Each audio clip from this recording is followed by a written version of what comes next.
Peace and welcome. Have you ever wondered what happens when a society gets so powerful, so advanced, that it starts to believe it's, well, beyond any kind of accountability?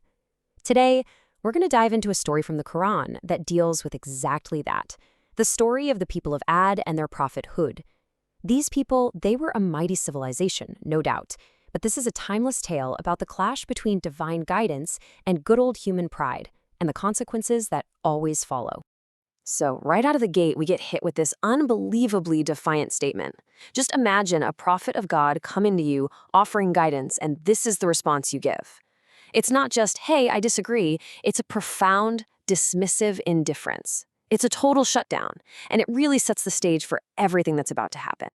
I mean, that response just shows you how hard their hearts had become. Think about it for a second.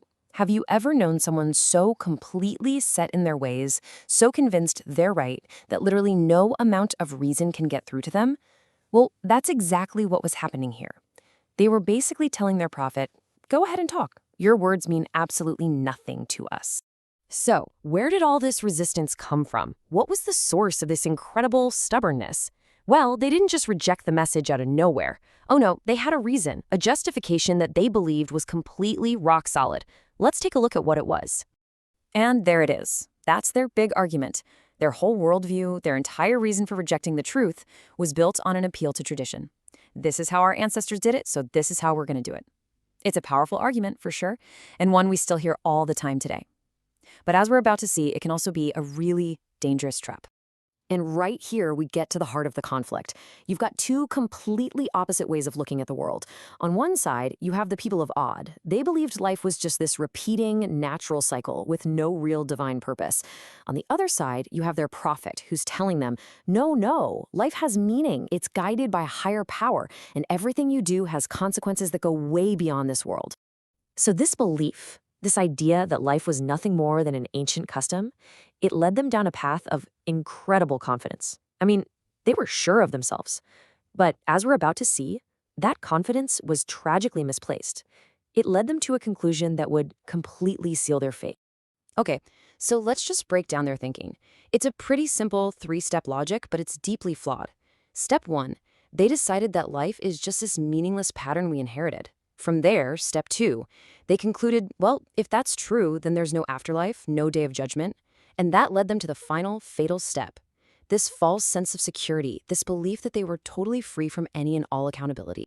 And here it is, their final, tragic declaration of confidence. With absolute, unshakable certainty, they declared that they would never face punishment. They didn't just disagree with the idea of divine justice, they completely and utterly rejected it. A clear message was laid out for them. A chance to change course was right there in front of them. But instead of taking a moment to reflect, they just chose to double down, rejecting their prophet and the truth he brought. This was it. This was the point of no return. And the consequence? Well, it was simple, direct, and absolutely devastating. Their constant denial was met with complete destruction. The very punishment they were so certain would never, ever arrive came crashing down on them. But the story doesn't really end with their destruction. In a way, that's where the real story begins for the rest of us. The fate of the people of Ad wasn't just an ending. It was meant to be a message, a powerful and lasting lesson for all of humanity. The Quran actually refers to their story as an ayah, which literally means a sign.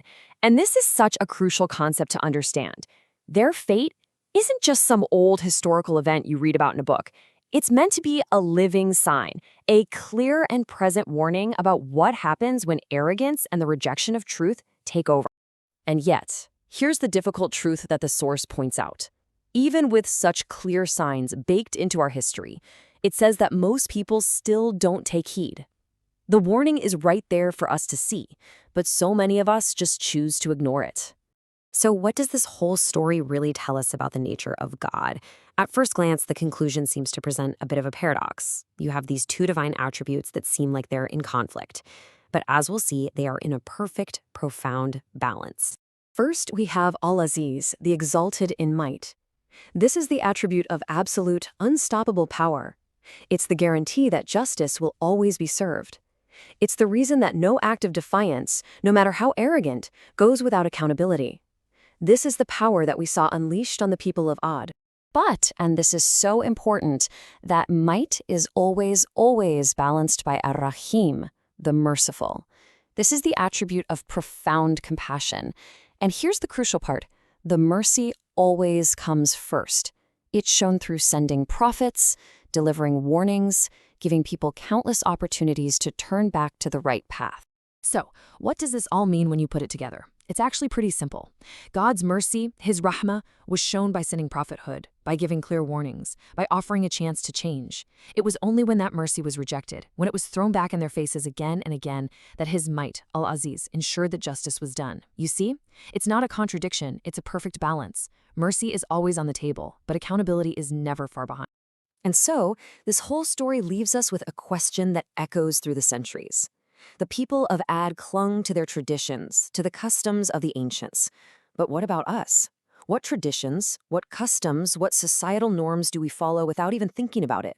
What are the things we do just because, well, that's how we've always done it? It's a timeless question from a timeless story, and one that's just as relevant for us today as it was thousands of years ago.